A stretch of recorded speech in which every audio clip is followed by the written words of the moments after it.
¿Cómo estás? Espero que te encuentres bien. Es un gusto saludarte en este nuevo encuentro para seguir avanzando sobre nuestra materia Evangelismo y misión en la era posmoderna, desafíos de la Iglesia en el siglo XXI, un mundo de cambios y complejidades. Y en esta oportunidad quisiera hablarte en nuestra unidad 5 acerca de un mundo signado por la corrupción y la injusticia social. Nada nuevo, nada que no sepamos, pero sí procesos complejos que van deteriorando valores morales, económicos, sociales e incluso emocionales. Así que de esto te invito a que podamos reflexionar juntos en este encuentro. Estamos en medio de un mundo con una creciente injusticia social y esto cada vez es más palpable, cada vez es más evidente, la concentración de dinero, de riquezas, de recursos en un pobre porcentaje de personas, pobre desde el punto de vista significativo en cuanto al quantum, esto es, acumulación de riquezas en manos de unos pocos en detrimento de una mayoría que sufre a diario la injusticia social en sus diferentes planos y niveles.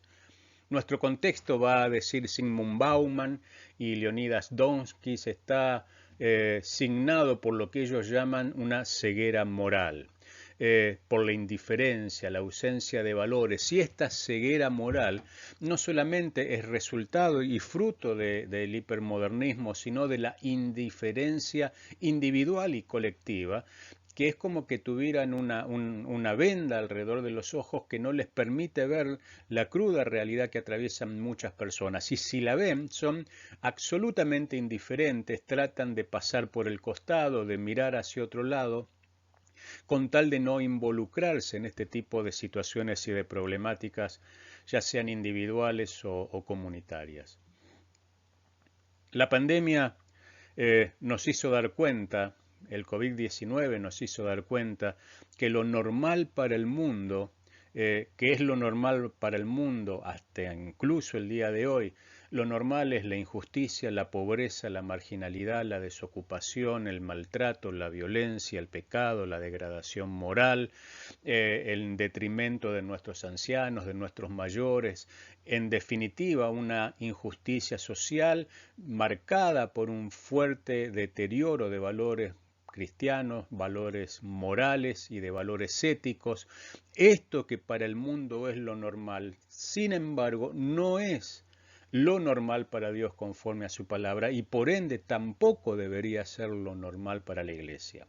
El problema es que muchas de estas conductas las iglesias las naturalizó, ya sea por indiferencia, como decíamos, o por impotencia, pero cierto es que se acostumbró a convivir en este medio, en este contexto de fragante injusticia, y naturalizó de alguna manera, directa o indirectamente, todo lo que estamos diciendo. Un contexto de pobreza que va en aumento más después de la pandemia del COVID-19. En Latinoamérica, vamos a ver, se perdieron más de 191 millones de puestos de trabajo, cerraron empresas, cerraron medianas y pequeñas industrias, muchos cuentapropistas, muchas personas que tenían su oficio, plomeros, gasistas, albañiles, electricistas, perdieron sus fuentes de recursos, incluso muchos pastores vieron cerradas sus iglesias por no poder afrontar costos fijos. En definitiva, un marco de pobreza generalizado que es creciente, no solamente ya como consecuencia de la pandemia, porque esto venía desde muchos años atrás, pero sí que la pandemia vino a profundizar. Un contexto, por ende, de injusticia social, de relativismo, donde se concentra, como decíamos, la riqueza en cabeza de unos pocos, problemas, sendos problemas laborales, como decíamos, pensá en la cantidad de familias que perdieron sus trabajos por la pandemia, personas que perdieron sus fuentes de ingresos, con todo lo que esto significa, el producto del home office, del trabajo a distancia, la falta o el problema serio de inserción, de reinserción laboral en nuestros contextos, sin duda los problemas laborales van a subsistir durante varios años con estos motivos. Obviamente todos sabemos de los problemas y la degradación moral que tenemos en nuestro medio, problemas previsionales, lo cual es lógico teniendo en cuenta el marco de pobreza, los problemas de desocupación laboral, los problemas económicos, la inflación, la falta de crecimiento de varios de nuestros países. Sin duda que nuestros mayores van a ver restringidos sus ingresos después de haber trabajado toda una vida, ingresos que no merecen por debajo de lo que necesitan para poder vivir dignamente. Pero bueno, todos fenómenos que como vemos le dan marco a este título, ¿no? Un mundo con una creciente injusticia social.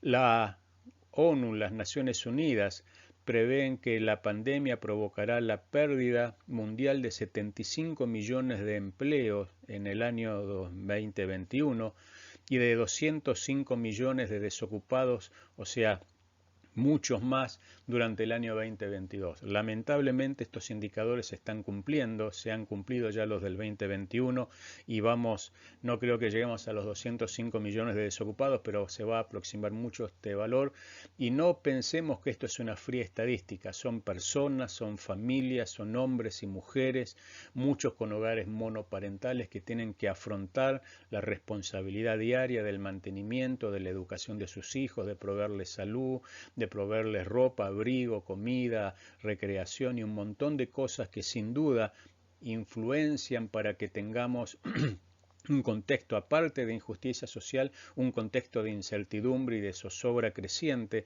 porque no sabemos cómo vamos a afrontar las responsabilidades que tenemos día por día. Un mundo con una creciente injusticia social, ahí te doy algunos datos. La desigualdad en los ingresos está en aumento, ya que el 10% más rico de la población mundial gana hasta el 40% del ingreso total del mundo. Pensá que el ingreso total de nuestro planeta está en manos del 10%, ¿sí?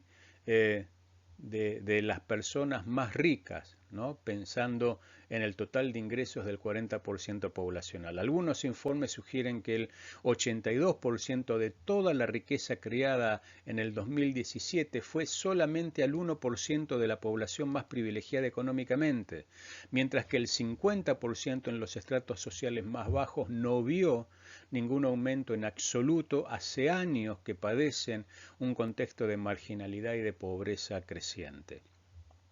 Nos gusten o no, estas son las realidades que estamos afrontando y este es el contexto incluso de muchas de las personas que se congregan con nosotros, que van a venir a nuestras iglesias, que van a solicitar la ayuda social y de distintas formas que nuestras iglesias puedan brindarles. Hay un informe sobre el financiamiento para el desarrollo sostenible del 2021 que señala que la economía global ha experimentado la peor recesión en 90 años.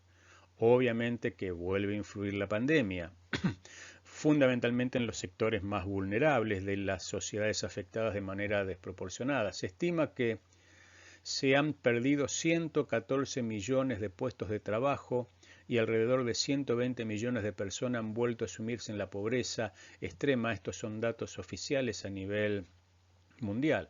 Números que alarman, números que son realidades, números que, como te dije, representan familias, representan hogares, representan chicos y adultos que tienen serios problemas para obtener el alimento cotidiano y poder desarrollarse en un entorno mediano de cierta normalidad. Ahí vemos algunos números más. La tasa de pobreza en el 2020 alcanzó al 33,7% de la población, siendo que la pobreza extrema o indigencia llegó al 12,5%, ¿no? Niveles de pobreza extrema que no se habían visto en los últimos 20 años, pero que se han visto sustantivamente a partir del año 2021 y que marcan no solamente el deterioro, el profundo deterioro económico y social fundamentalmente de países del tercer mundo, sino también incluso de varios países desarrollados que en pleno proceso recesivo y de inflación han creado mayor cantidad de pobres y de personas necesitadas. vamos a ver allí, según el informe de la OCDE, ¿sí? La Organización para el Desarrollo Económico, en el 2021, hay, por lo menos en América Latina fundamentalmente, un mayor porcentaje que allí aparecen con este color naranja de hogares que complementan con ingresos informales sus salarios, ¿sí? Hogares completamente informales y mixtos o formales, ¿no? Y veamos cómo creció sustantivamente la cantidad de hogares con complementos o con sueldos con trabajos de carácter informal, gente, vendedores ambulantes, que hacen changas, que hacen algún oficio un poco más sofisticado esporádicamente, incluso mixtos, personas que teniendo un trabajo formal, un trabajo en blanco, necesitan acudir a un tipo de trabajo informal para poder llegar a fin de mes y pagar todas sus cuentas. Estos son los llamados hogares mixtos y hogares formales que tienen un empleo formal en blanco y que se pagan las cargas sociales, los tributos previsionales y demás, que veamos cómo se están reduciendo, ¿no? Crece la cantidad de hogares que necesitan más de un ingreso, más de una fuente de ingreso para subsistir. Crecen los hogares de componente mixto, donde ya no alcanza un solo sueldo para subsistir, sino que es necesario acudir a otros ingresos, y baja la cantidad de personas que tienen trabajos en blanco, con cargas previsionales, cobertura de salud y demás. Esta es la realidad de nuestro continente el día de hoy. Y esto es lo que tenemos que tener en cuenta como iglesias, porque gente con estas características van a llegar a nuestras iglesias o ya están y son miembros de nuestras iglesias. En su informe social del mundo del año 2020, las Naciones Unidas llamaba la atención sobre la creciente brecha entre ricos y pobres. Ya desde el año 2020 esto se viene manifestando de manera enfática y avisa que la desigualdad está creciendo en países que habían logrado disminuirla sustantivamente en las últimas décadas, como por ejemplo Brasil, Argentina o México. Eh, Más de 2/3 de la población mundial viven en países donde la desigualdad está en alta, y estos tres países mencionados son simplemente algunos ejemplos de los muchos otros que hay. Países que habían logrado, ¿sí? eh, estabilizar la curva de desigualdad y que incluso había retrocedido en algunos porcentuales como producto de la pandemia y como producto de la crisis global que se viene suscitando a nivel económico desde el año 2020, han visto decrecer estos niveles de ganancia que habían obtenido años atrás. Y señala el documento elaborado por el Departamento de Asuntos Económicos y Sociales de Naciones Unidas que esta es una realidad al día de hoy. Incluso, si bien el informe es del 2020, pero déjame decirte, si vos googleás y buscás el informe del año pasado, esta tendencia se está profundizando y por lo menos se ha acentuado en este último año. Y allí vemos entonces que en América Latina la pobreza creció de un 30,2 a un 37,3% del total poblacional. Quiere decir que más de 3 personas de cada 10 son pobres en Latinoamérica, y creció el porcentaje de pobreza extrema o de indigencia del 11,9 al 15,5. ¿Sí? La pobreza extrema aumentará de 68 a 96 millones de personas en lo que va de este año. Esa es la tendencia y estos son números alarmantes. Te repito, no es simplemente un gráfico, no es solamente un PowerPoint, no es solamente un indicador económico. Hay personas, miles y miles de personas que viven esta cruda realidad todos los días de su vida. Una de las, en mi visión, una de las causas más significativas de la generación de pobreza o causales de generadores de pobreza es la corrupción, y más en un continente como el nuestro. Una causal siempre vigente, que siempre vuelve, que siempre retorna y que nunca terminamos de combatir eficazmente. Pensemos en la corrupción, lo que significa la corrupción para nuestros países latinoamericanos. Vamos a coincidir con Olivera Prado al afirmar que la corrupción, o definir la corrupción como la acción social ilícita o ilegítima, encubierta y deliberada con arreglo a intereses particulares, realizada vía cualquier cuota de poder en espacios normativos institucionalizados y estructurados, afectando deberes de función, intereses colectivos y o la moral social. Esto es una acción sociopolítica de políticos y de empresarios corruptos y de personas corruptas en todos los ejes y ámbitos sociales que de manera ilícita e ilegítima, de manera encubierto, porque esto no lo hacen obviamente a la luz y de todas las personas, y de manera intencionada o deliberada para favorecer simplemente algunos intereses particulares que violentan el Estado de Derecho, facilitando el obrar delictual de estas personas. Todo un sistema, todo un engranaje que funciona y que va fomentando día por día la corrupción. Esta también es una triste realidad en nuestro continente y cada vez es mayor y creciente. Cierto es en definitiva que la Biblia es clara al condenar el pecado y particularmente por nuestra temática en trato, los pecados vinculados a la corrupción. Y la Biblia le da múltiples facetas que no son sinónimos, son distintos tipos de pecados que surgen como consecuencia de un obrar corrupto y negligente, ¿no? Entonces la Biblia va a ser muy enfática en condenar la injusticia, el abuso hacia los pobres, el abuso hacia las viudas y los huérfanos, la extorsión, el soborno, el falso testimonio, la avaricia, la injusticia en cabeza de los jueces y muchas otras cosas, conductas todas ellas que marcan un deterioro moral y que para la Biblia son ni más ni menos que pecado, ¿sí? Y sobre esto tenemos que reflexionar, ver particularmente cómo la Biblia señala las características de gobernantes que son corruptos y que tienen este tipo de tendencias, y la palabra es clara.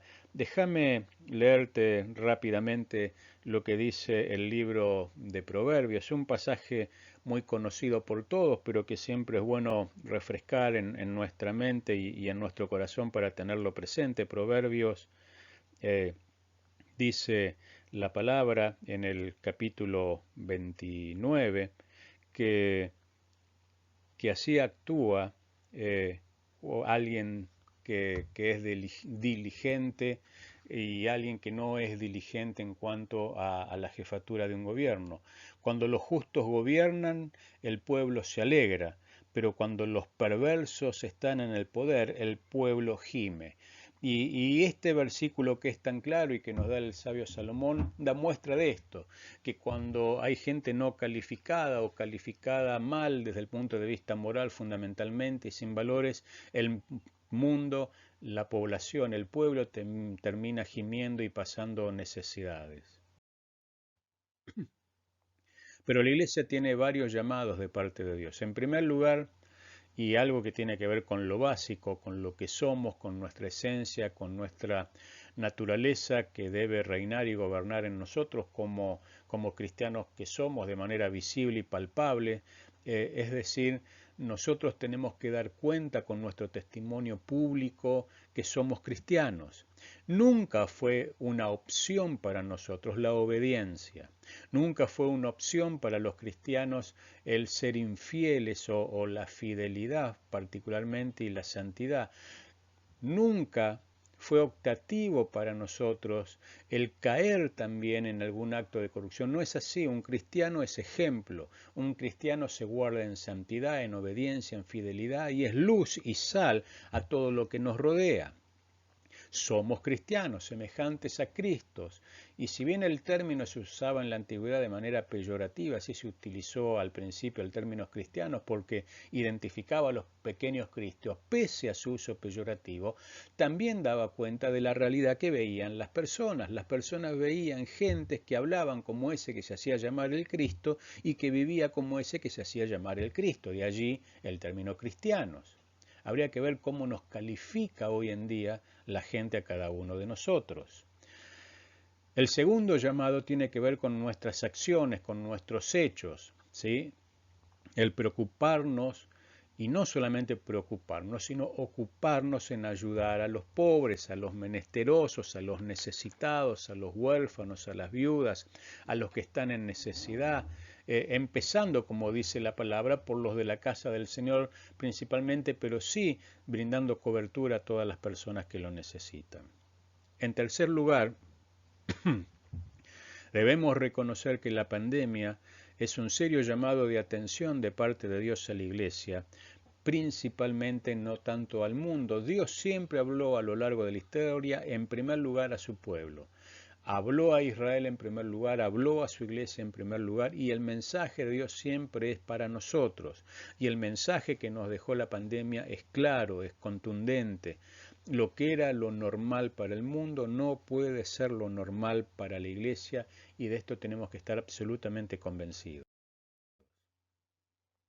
Pero lamentablemente también la corrupción ingresó o entró en la iglesia.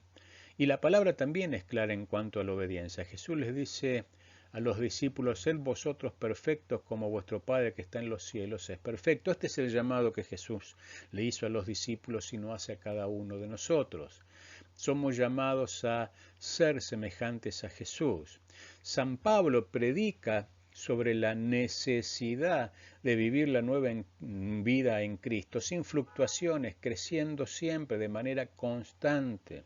Lo propio va a hacer el autor del libro de Hebreos, llamándonos a abandonar las viejas costumbres, las viejas prácticas y a santificarnos cada día en Cristo. Lo propio va a ser Santiago, va a ser el apóstol Pedro, va a ser Juan.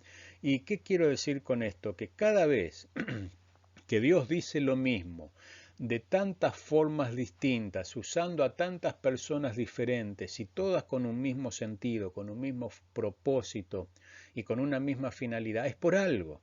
Quiere decir que Dios es el primer interesado en que nosotros demos frutos dignos de arrepentimiento. Y esto no es opcional para ninguno de nosotros, es parte de nuestra responsabilidad. Todos y cada uno de nosotros deberíamos ser conscientes de que cuando Dios nos dice algo de tantas formas diferentes como te dije y usando distintos hombres, es porque quiere enfatizar que necesitamos obedecer su voz y ponerla en práctica. Déjame leerte lo que dice el apóstol Pablo allí en el libro de Romanos capítulo 13. Esto es aún más urgente, porque ustedes saben que es muy tarde, el tiempo se acaba. Despierten porque nuestra salvación ahora está más cerca que cuando recién creímos. La noche ya casi llega a su fin, el día de la salvación amanecerá pronto. Por eso dejen de lado sus actos oscuros como si se quitaran ropa sucia y pónganse la armadura resplandeciente de la vida recta. Ya que nosotros pertenecemos al día, vivamos con decencia a la vista de todos. No participen, dice Pablo, en la oscuridad de las fiestas desenfrenadas y de las borracheras, ni vivan en promiscuidad sexual e inmoralidad, ni se metan en peleas, ni tengan envidia. Más bien, dice el apóstol, vístanse con la presencia del Señor Jesucristo y no se permitan pensar en formas de complacer los malos deseos. Absolutamente claro es el llamado de San Pablo a vivir una vida en santidad, abandonando las prácticas pasadas y consagrando nuestra vida a hacer la voluntad de Dios y ya no más volver a nuestros viejos caminos. Por años, la Iglesia latinoamericana buscó el secreto del avivamiento y del poder de Dios. Hicimos seminarios, encuentros, clínicas, talleres, retiros, y no nos dimos cuenta que Jesús da la clave de un avivamiento continuo y lo dice de manera muy específica. De hecho, Jesús usa un indicador absolutamente claro para decirnos quién es el que lo ama y quién es el que no lo ama. Fíjate lo que dice Juan 14, 21 al 24. ¿Quién es el que me ama? Dice Jesús. El que hace suyos mis mandamientos y lo obedece. ¿Viste qué fácil? ¿Cómo yo le demuestro a Jesús que lo amo? Muy simple. guardando su palabra y obedeciéndola, poniéndola en práctica, viviéndola día por día. Y el que me ama, mi Padre lo amará, dice Jesús, y yo lo amaré. Y acá está el secreto del avivamiento, que no estuvo oculto nunca, sino que es tan claro como esto. Al que guarda su palabra y la pone por obra diariamente, Jesús dice, me manifestaré a él. Eso es avivamiento continuo. Judas, no el Iscariote, le dijo, ¿por qué, Señor, estás dispuesto a manifestarte a nosotros y no al mundo? Le contestó Jesús, el que me ama obedecerá mi palabra y mi Padre lo amará y haremos nuestra morada en él. El que no me ama no obedece mis palabras, pero estas palabras que ustedes oyen no son mías, sino de mi Padre que me envió. ¿Cómo Jesús marca el ritmo de nuestra obediencia? Muy simple. Si le amamos, vamos a guardar y poner en práctica sus mandamientos. Si no lo amamos, por más que estemos todo el día encerrados en la iglesia, no vamos a poner por obra su palabra y por ende daremos cuenta con nuestra conducta que no lo amamos y por ende no se manifestará a nosotros. Así de simple, así de claro, así de transparente. Muchas gracias, espero que te haya servido, un gusto haber compartido este tiempo contigo, nos vemos en nuestro próximo encuentro. Dios te bendiga.